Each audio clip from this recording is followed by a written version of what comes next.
Rob Greenfield consiguió producir el 100% de su comida durante un año. No grocery stores, no restaurants, not even a drink at a bar. Nature has been my garden, my pantry, and my pharmacy. I'm here in Orlando, Florida, and this abundant garden that I'm standing in right now, this was just a lawn like that when I started.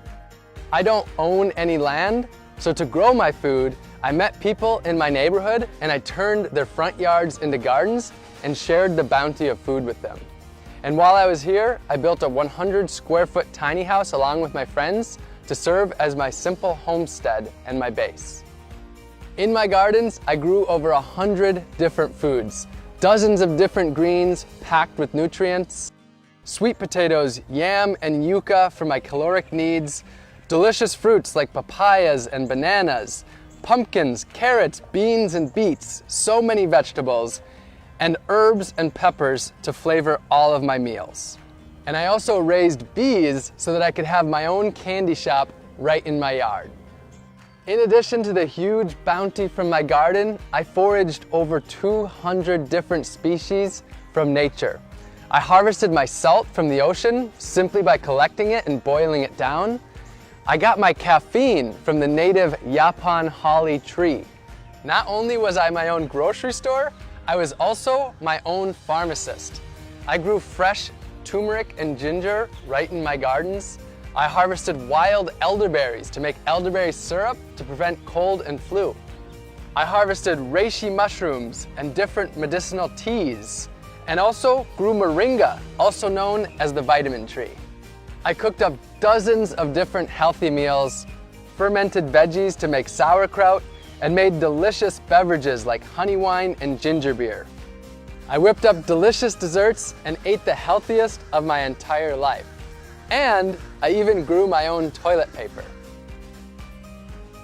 This project wasn't just about growing and foraging all of my own food though. It was about empowering others to take back power from big ag and ultimately to take back their health and grow their communities. So during this time, I started a few community initiatives. We built 15 gardens for the people, planted over 200 community fruit trees, and sent out over 5,000 free seed packs to help others grow their own organic, healthy food. And I taught dozens of free gardening classes in my gardens to the people in my community. I've been exploring food for close to a decade, and I believe that our globalized, industrialized food system is broken. This was my quest to see if I could step away from big ag and grow and forage every single bite of my food. I'll be honest though, I do have an agenda. I want you to question your food. Where did it come from? How was it grown? How did it get to you? And what was the impact that it had on the earth, other species, and the humans that grow that food? And if you don't like the answers that you find, I want to empower you to change them. The good news though is that you don't have to grow and forage all of your food. The solutions are there in your community. You can grow a little bit of your own food, maybe an herb garden on your windowsill, or some pots of tomatoes and basil on your balcony, or a raised bed in your front yard. And if you don't have any space at all, you can join a community garden. You can source your food locally and purchase from local farmers and gardeners. For most of us, food is at the center of our lives, and we can do this together in our communities. My year is over, but my journey of food has just begun.